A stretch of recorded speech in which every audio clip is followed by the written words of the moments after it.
Victoria Jameson's hand trembled as she read the doctor's words once more, the crisp white paper seeming to mock her with its clinical certainty. Premature ovarian failure. Pregnancy highly unlikely without intervention. At 36, she had everything money could buy except the one thing she'd secretly yearned for since childhood. The autumn sun streamed through the floor-to-ceiling windows of her Manhattan penthouse as Victoria set down the medical report and turned to gaze at the city sprawled below. Worth nearly $1 billion after building her tech empire from scratch, she could acquire almost anything with a single phone call. Yet motherhood remained stubbornly beyond her grasp. She pressed her forehead against the cool glass, watching yellow taxis crawl like tiny insects 60 floors below. Her reflection stared back, immaculate dark hair swept into a sleek bun, tailored charcoal suit hugging her slender frame, not a detail out of place. The perfect image of success. The perfect mask, Miss Jameson. Her assistant's voice came through the intercom. Your 4 o'clock is here. Victoria straightened, tucking the medical report into her desk drawer. Send them in. The Peterson Grant Foundation was her pet project, providing educational opportunities to underprivileged children. Today, she was meeting potential scholarship recipients and their parents. She'd founded the organization after her own rise from humble beginnings, naming it after her grandparents, who'd sacrificed everything for her education. She composed herself as the door opened. Her assistant ushered in a tall man with broad shoulders and kind eyes that crinkled at the corners. He wore a clean but obviously well-worn blue shirt, sleeves rolled up to reveal strong forearms. Beside him stood a small girl, perhaps 7 or 8, with wildly curly hair pulled into uneven pigtails and bright, intelligent eyes that immediately assessed the room. Miss Jameson, this is Patrick Grayson and his daughter Lily, her assistant announced before discreetly withdrawing. Patrick stepped forward, extending a calloused hand. Thank you for seeing us, Miss Jameson. His handshake was firm but gentle, his voice deeper than she'd expected. Something unexpected flickered in Victoria's chest, a warmth she quickly suppressed. Please sit down, she gestured to the chairs opposite her desk, and call me Victoria. As they settled, Victoria noticed the careful way Patrick helped his daughter into her chair, the protective hand on her shoulder, the silent communication between them. The girl clutched a worn notebook covered in stickers. Lily's teacher suggested we apply for your foundation's science program, Patrick explained. She's a bit of a genius with anything mechanical. Dad, Lily protested, her cheeks flushing. I just like taking things apart, Victoria smiled despite herself. And putting them back together, I hope. Usually better than before, Patrick said with unmistakable pride. Show Miss Jameson your notebook. With shy reluctance, Lily passed her notebook across the desk. Victoria opened it to find page after page of remarkably sophisticated diagrams, gears, circuits, and mechanical designs that seemed far beyond what a child should be capable of creating. You drew these? Victoria asked, genuinely impressed. Lily nodded. I want to build robots that help people. She's been like this since she could hold a crayon, Patrick said. Always drawing machines, asking questions about how things work. Victoria looked up from the notebook to study Patrick more closely. His eyes held exhaustion around the edges, but there was a steadfast determination in his gaze. A single parent, according to the application she'd reviewed earlier, construction worker. 3 jobs to make ends meet. Yet here he was, advocating for his daughter's future with unwavering conviction. The program would be perfect for Lily, he continued. But I understand there are many qualified applicants. Victoria closed the notebook and handed it back to Lily. There are but few with such obvious talent. She turned to the girl. Would you like to see something special while your father and I discuss a few details? Lily's eyes widened. Yes, please. Victoria pressed a button on her desk. Hannah, could you show Lily the prototype lab? Make sure Dr. Chen gives her the full tour. After Hannah escorted an excited Lily out, Victoria turned back to Patrick. Your daughter is remarkable. She's everything to me, he said simply. The raw honesty in his voice caught Victoria off guard. Your application mentioned you're raising her alone. A shadow crossed his face. Her mother left when Lily was 2, Decided parenthood wasn't for her. Victoria nodded, a strange kinship forming. That couldn't have been easy. Nothing worth doing ever is, he smiled, the warmth reaching his eyes. We manage. I work construction during the day, bartend 3 nights a week, and do maintenance work on weekends. And still find time to nurture her talent, Victoria observed. That's impressive. Patrick shrugged. She deserves every chance I can give her. He hesitated before adding, the scholarship would mean everything. I'm saving for college, but with rent increases and medical bills. Medical bills? Victoria asked. Lily had pneumonia last winter. Even with insurance, the hospital stay wiped out our savings. Victoria made a decision. The scholarship includes access to our labs, mentorship from top engineers, and a stipend for materials. She paused. It also covers medical insurance. Relief washed over Patrick's face. That would be.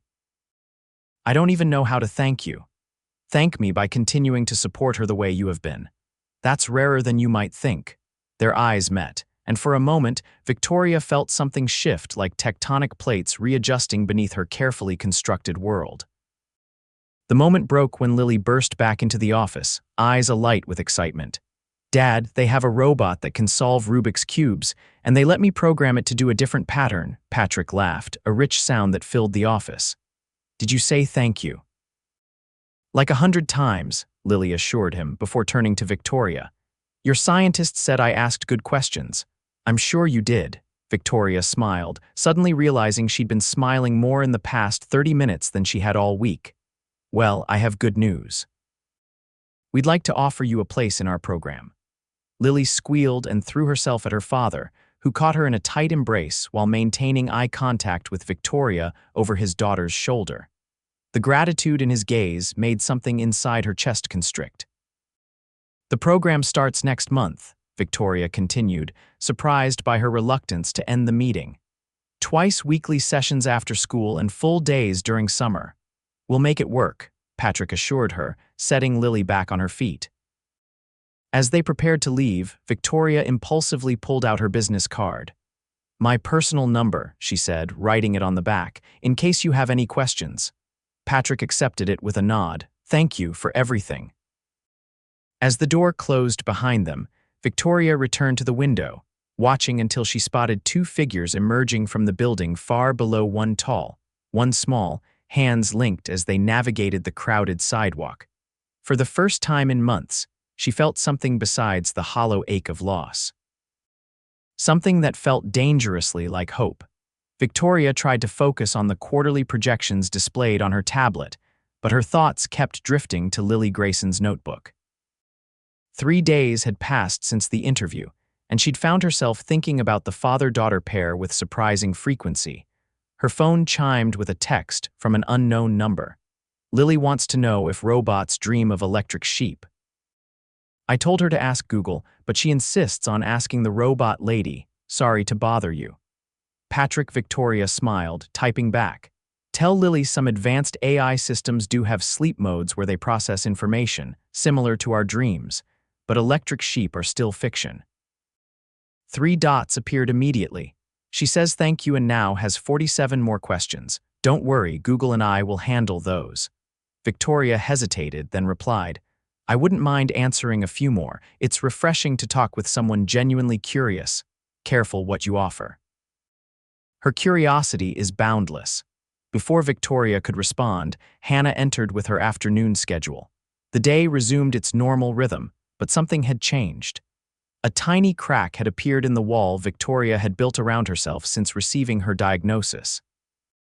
That evening, as she ate a solitary dinner in her penthouse, Victoria's phone chimed again. Lily made something for you.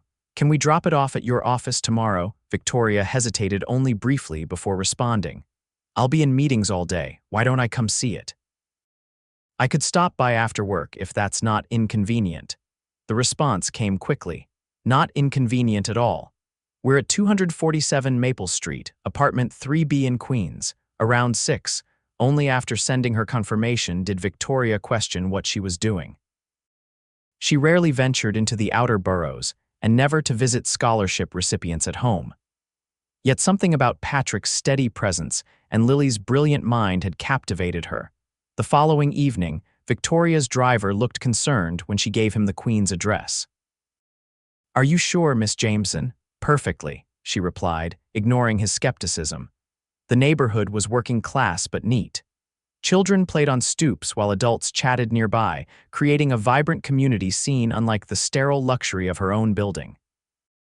Victoria felt conspicuously out of place in her designer suit as she climbed the stairs to apartment 3B. Patrick answered her knock, surprise flickering across his face. "You came." "I said I would," Victoria replied, suddenly uncertain. He smiled, the warmth transforming his tired features. "Sorry, I'm just used to people in suits making promises they don't keep. Please come in." The apartment was small but immaculately clean. What it lacked in space and luxury, it made up for in warmth. Bookshelves lined every available wall, filled with everything from classic literature to advanced physics texts. A workbench occupied one corner of the living room, covered with tools and half-assembled electronics. "Dad, is she here?" Lily's voice called from another room. "Yes, but wash your hands first," Patrick called back. He turned to Victoria with a sheepish smile. "She's been working on your gift all day. Would you like some tea?" "That would be lovely," Victoria said, realizing she meant it. The kitchen was tiny, with barely enough room for Patrick to maneuver as he filled a kettle. Victoria noticed the carefully organized space, each item having its specific place, nothing wasted. "You have a beautiful home," she said sincerely. Patrick glanced at her, assessing whether she was being condescending. Apparently satisfied with her sincerity, he nodded. "We make it work. It's not much, but it's home," Victoria finished. "I understand." "Do you?" he asked, not unkindly. Victoria thought of her expansive, perfectly designed penthouse with its magnificent views and echoing emptiness. "Perhaps not entirely," she admitted. Lily burst into the kitchen, clutching something in her hands. "Miss Jameson, I made you a robot." The robot was a small, whimsical creation made from salvaged parts, bottle caps for eyes, bent paper clips for arms, a repurposed circuit board for a body. When Lily pressed a button, tiny lights blinked in sequence. "It's a reminder robot," Lily explained seriously. "Dad says important people are always busy and forget to do important things, like eating lunch or going outside. This robot blinks different colors to remind you." Victoria accepted the gift, genuinely touched. "This is incredibly thoughtful, Lily. I do often forget to eat lunch. See, Dad." "I told you she needed it," Patrick laughed. "You did, pumpkin," he turned to Victoria.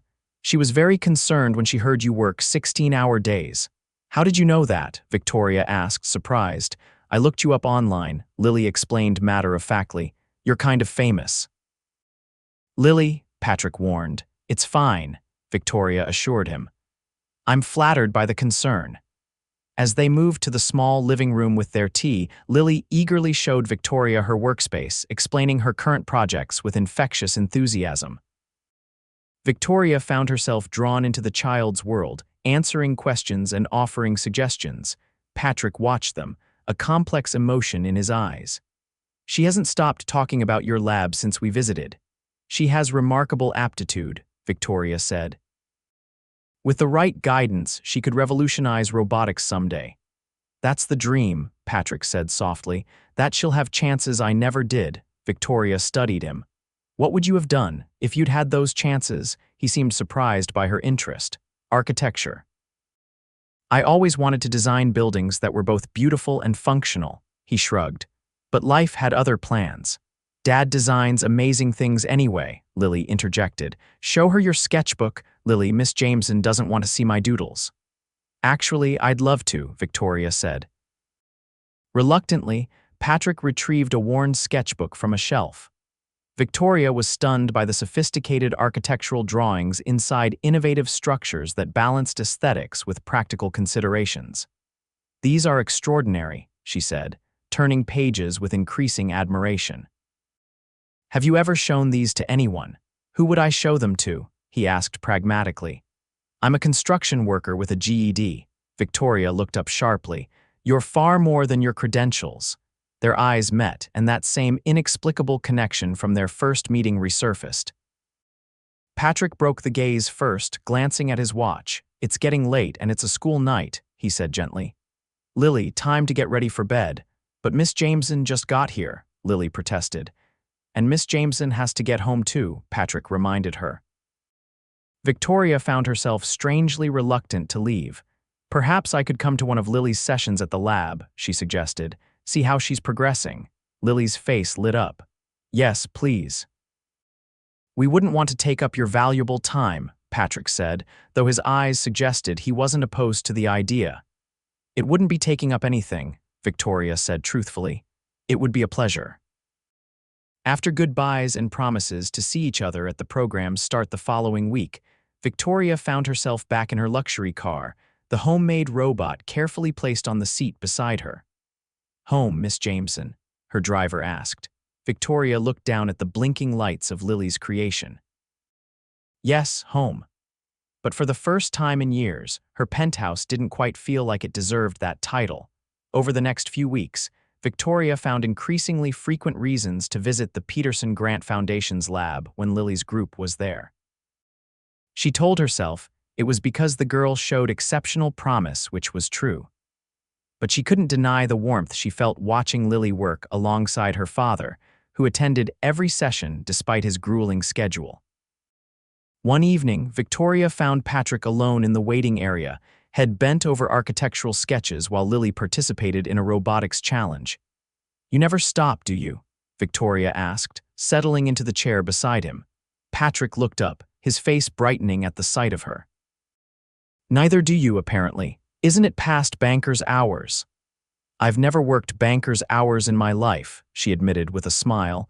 They fell into easy conversation. Victoria found herself revealing things she rarely discussed: her childhood in a struggling single-parent household, the scholarship that changed her trajectory, the drive that led her to build her company. People see the success, she concluded, but not the struggle that preceded it. Patrick nodded.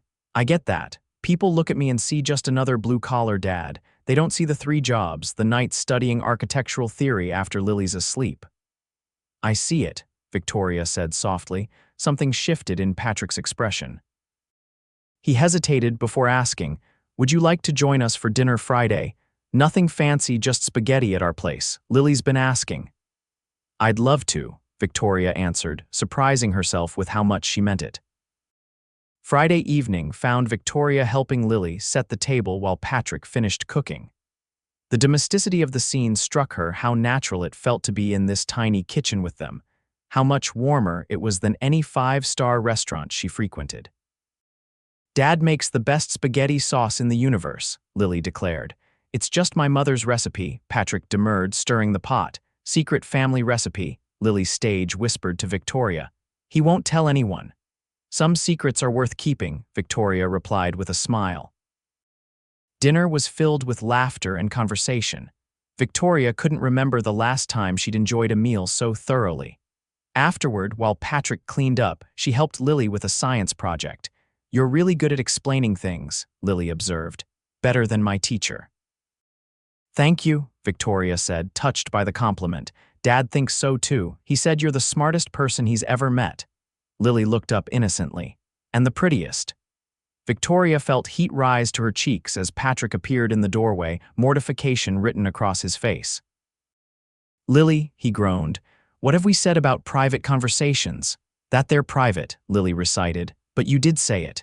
Victoria bit back a smile at Patrick's discomfort. Well, I'm flattered.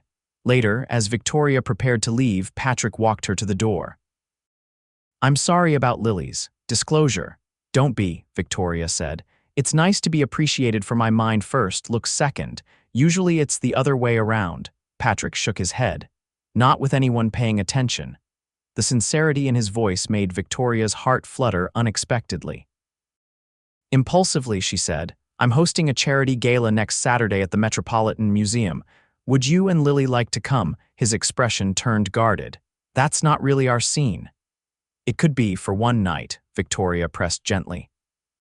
The foundation will be highlighting some of our scholarship recipients. Lily would be a wonderful ambassador. Patrick hesitated. She would love it, but I don't own a tuxedo and she doesn't have anything fancy enough. Leave that to me, Victoria said before he could protest. Consider it an investment in the foundation's future. 2 days later, A package arrived at the Graysons' apartment containing a perfectly tailored tuxedo for Patrick and an age-appropriate but elegant blue dress for Lily. Patrick called Victoria immediately. "This is too much," he said, his voice strained. "We can't accept these." "Why not?" Victoria challenged. Because it blurs lines," he sighed. "I don't want Lily to think she's getting special treatment." "She's not," Victoria assured him.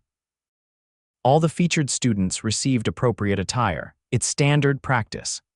This wasn't entirely true, but Victoria had made it so for this event. After a long pause, Patrick relented, though she sensed his discomfort with accepting what he perceived as charity. The night of the gala, Victoria found herself nervous as she scanned the arriving guests. When Patrick and Lily finally appeared, she nearly lost her breath. Patrick's tuxedo transformed him from ruggedly handsome to devastatingly elegant. Beside him, Lily twirled in her blue dress, her curls tamed into a fancy updo. "You both look amazing," Victoria greeted them. "So do you," Patrick replied, his eyes taking in her midnight blue gown. For the first hour, Victoria introduced them to benefactors and scientists. Lily charmed everyone with her intelligence and enthusiasm. Patrick, though initially reserved, soon engaged confidently with architects and engineers who were impressed by his practical knowledge. Later, as a string quartet played, Victoria found Patrick watching from the sidelines as Lily discussed robotics with a Nobel laureate. "She belongs here," Victoria said, joining him. Patrick nodded. "She does. Thank you for showing her what's possible." He turned to face her. "But I still feel like I'm pretending to be something I'm not." "What are you pretending to be?" "Someone who belongs in your world," Victoria studied him. "Do you know what I see when I look at you, Patrick? I see someone who works harder than anyone in this room. Someone who sacrifices everything for his daughter, someone with talent and intelligence that rivals anyone here." She held his gaze. "You belong wherever you choose to be." Something vulnerable flickered in his eyes. "Victoria." They were interrupted by a colleague needing Victoria's immediate attention. By the time she returned, Patrick and Lily were dancing together, Lily standing on her father's shoes as he guided her around the floor. The sight made Victoria's heart ache, with longing for something she'd convinced herself she would never have later that night. As the event wound down, Victoria found herself dancing with Patrick, while Lily enthusiastically discussed engineering with a group of young scientists. "Thank you for tonight," Patrick said as they moved together. "Lily will remember this forever." "So will I," Victoria replied honestly. His hand was warm against her back, his movements surprisingly graceful. "You know, I never imagined I'd be dancing at the Met with Victoria Jameson. And I never imagined I'd enjoy someone's company this much," she admitted. Patrick's step faltered slightly. "Victoria." The music ended and reality intruded as staff began breaking down tables.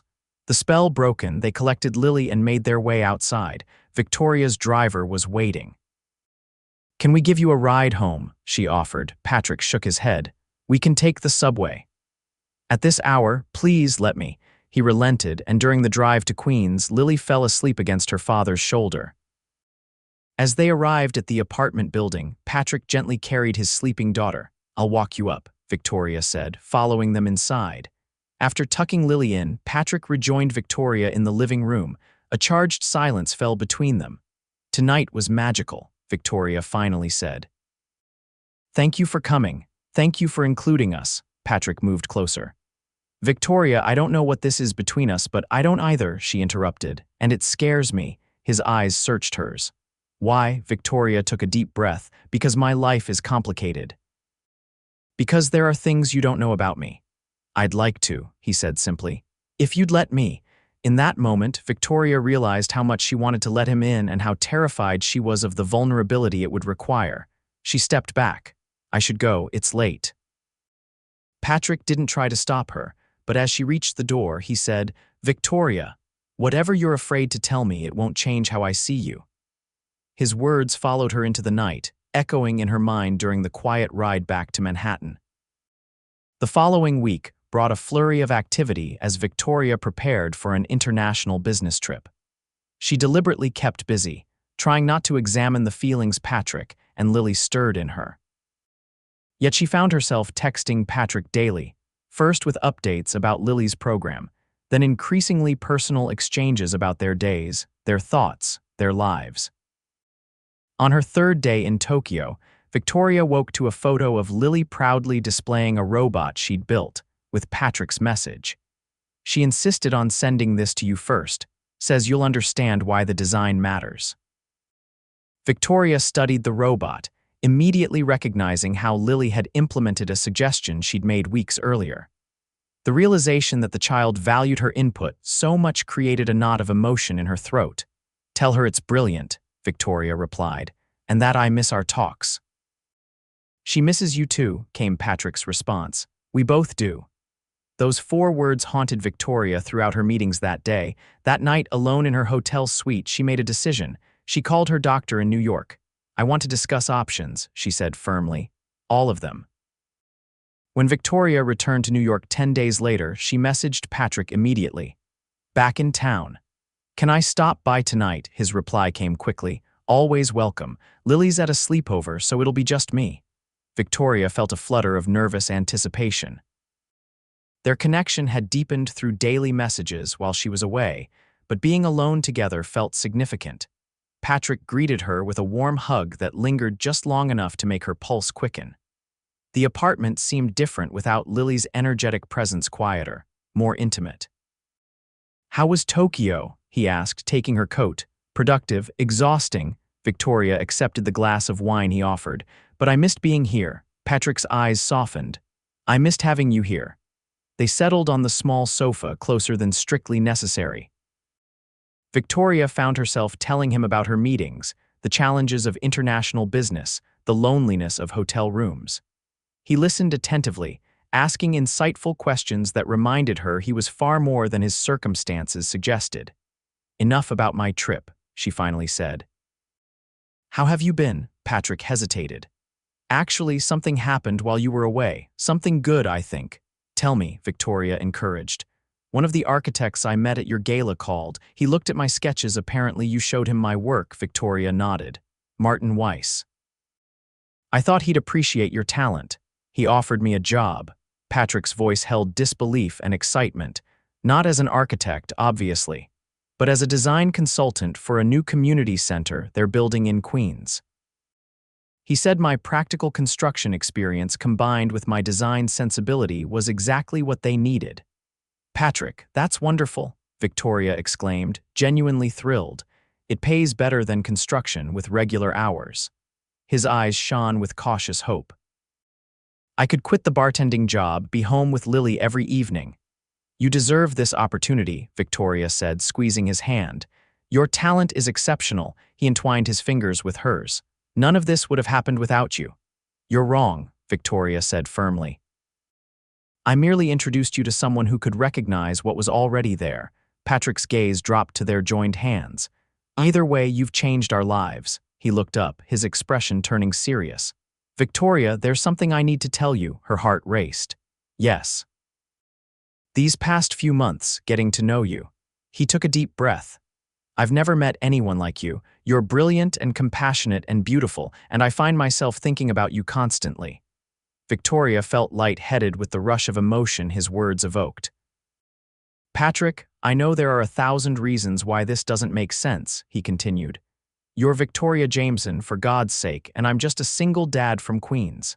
"Stop," Victoria said gently. "You've never been just anything." She shifted closer. "I think about you too, all the time. You and Lily have become so important to me, in ways I never expected." Patrick lifted a hand to her cheek. "I'm falling in love with you, Victoria, and it terrifies me." The words she'd both longed for and dreaded hearing hung in the air between them. This was the moment Victoria had been preparing for, the moment of truth that could change everything. "Before we go any further," she said quietly, "there's something you need to know." Patrick waited, his thumb gently stroking her cheek. "I can't have children," Victoria finally said, the words rushing out. "I was diagnosed with premature ovarian failure earlier this year. The chances of me conceiving naturally are almost non-existent." Understanding dawned in Patrick's eyes. "That's why you created the Foundation for Children." Victoria nodded, tears threatening. I always thought someday I'd have a family. I kept putting it off for my career, thinking there would be time. And then suddenly there wasn't. Patrick pulled her closer. Victoria, do you think that matters to me? It should, she insisted. You're young. You could have more children with someone else. I already have a child, he reminded her.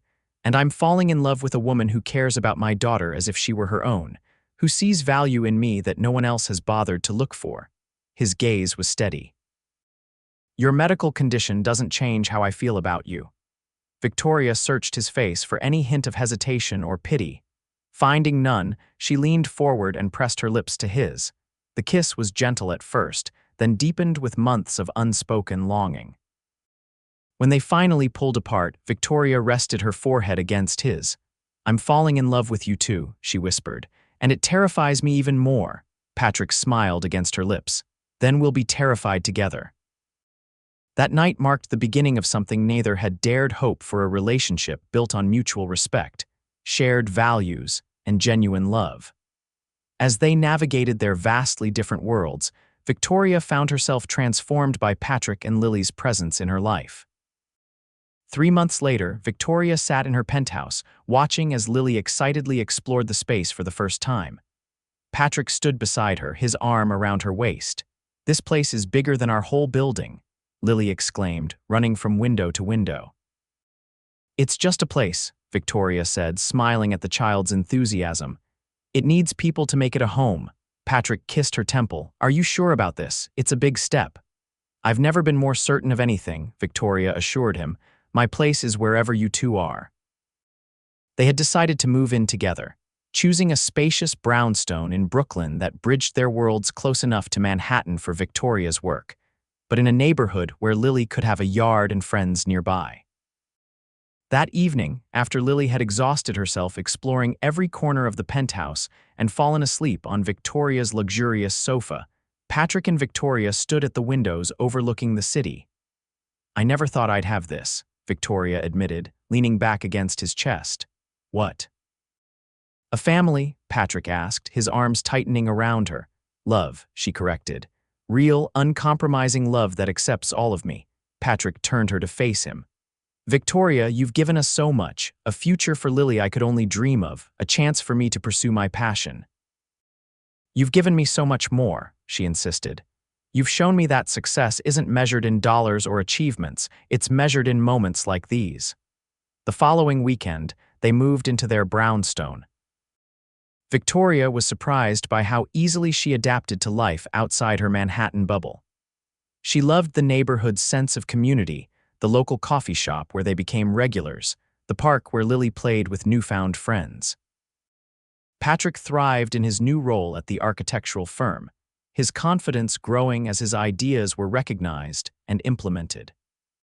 Victoria adjusted her work schedule to be home for dinner most nights, finding that her company didn't suffer from her reduced hours, if anything. She returned to work more focused and creative. 6 months into their new life together, Victoria received unexpected news from her doctor.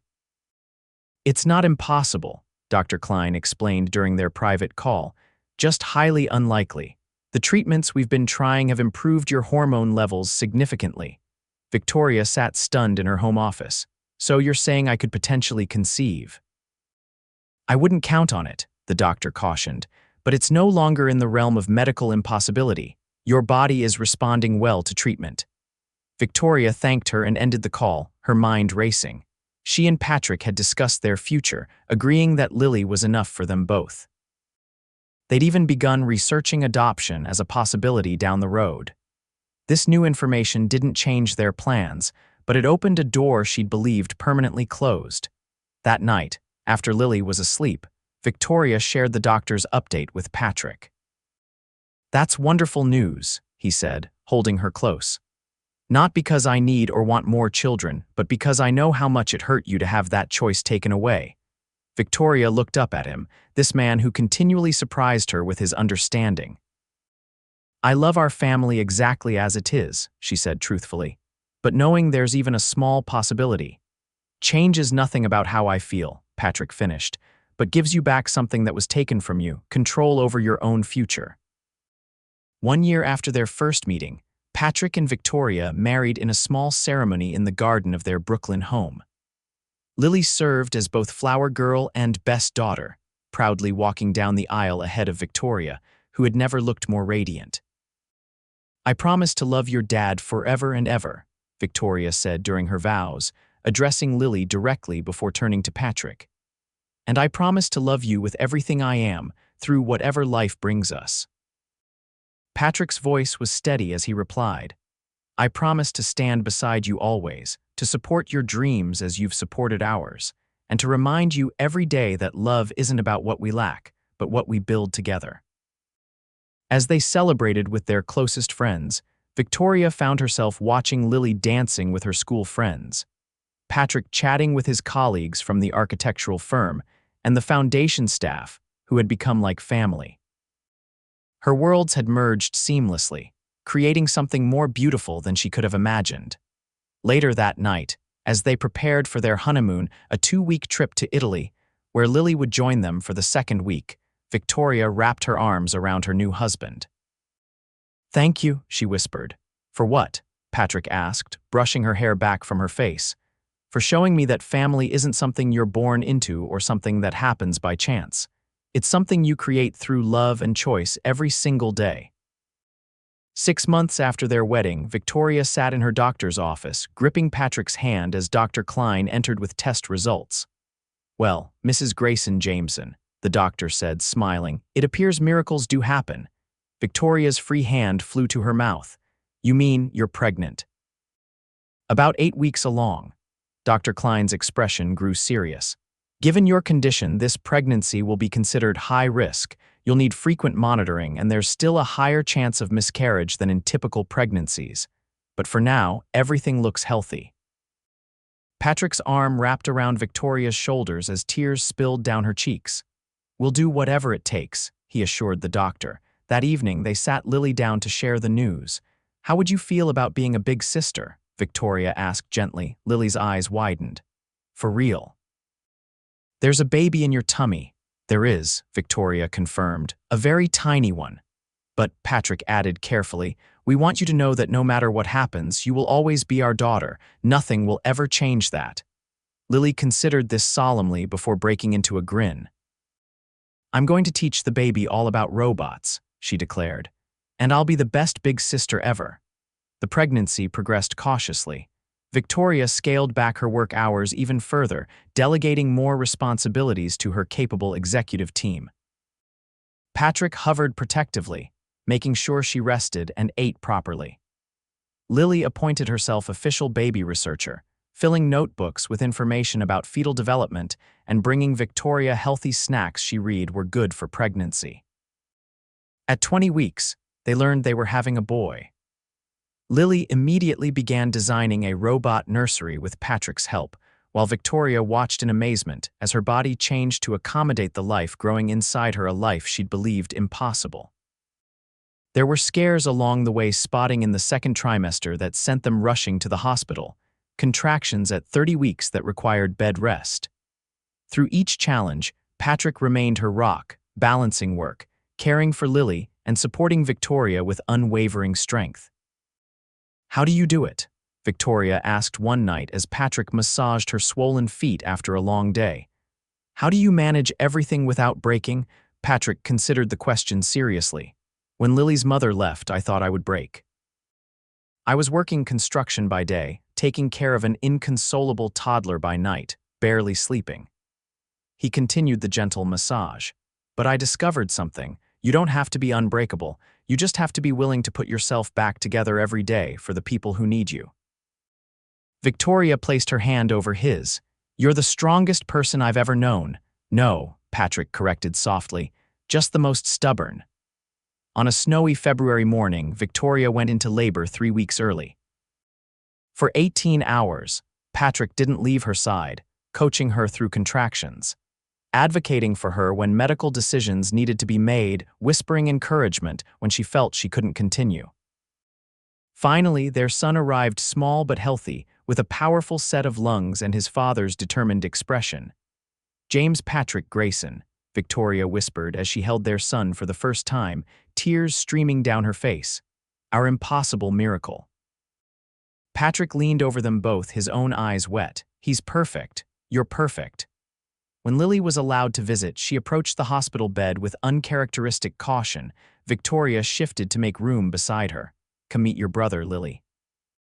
The girl climbed carefully onto the bed, her eyes huge as she studied the tiny bundle in Victoria's arms. He's so small, but he'll grow, Patrick assured her, and he'll need his big sister to show him everything. Lily reached out one finger, which the baby immediately grasped. Her face transformed with wonder. "Hi, James," she whispered. "I'm your sister. I've been waiting for you." Victoria looked at Patrick over their children's heads, overwhelmed by the fullness of her heart. 2 years ago, she had believed herself destined for a life of professional success, but personal emptiness. Now, cradling her newborn son with her stepdaughter beside her and her husband watching over them all, she understood that family came in forms she'd never imagined, and that sometimes, the greatest blessings arrived through the most unexpected doors. As they brought James home to their brownstone, Victoria reflected on the journey that had brought them here. A chance meeting, a brilliant child's notebook, a father's unwavering devotion, a woman's willingness to open her heart despite her fears. All these elements had combined to create something precious and rare, a family built not on biology or convention, but on choice, courage, and unconditional love. 3 years later, Victoria stood in the doorway of their home, watching as Patrick pushed 5-year-old James on the swing set while 12-year-old Lily, now a robotics champion, programmed her latest creation nearby. The sight still took her breath away, this beautiful, imperfect, miraculous family that had transformed her life. Patrick looked up, catching her eye across the yard. His smile, still capable of making her heart race after all this time, conveyed everything without words: love, gratitude.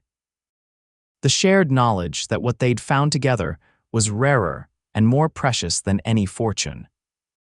Victoria Jameson, once defined solely by her business success, had discovered that the most valuable achievement wasn't measured in billions or buildings, but in the family she'd never believed she would have until a struggling father and his brilliant daughter showed her that some limitations exist only in our minds, and that love, when given the chance, can change everything forever.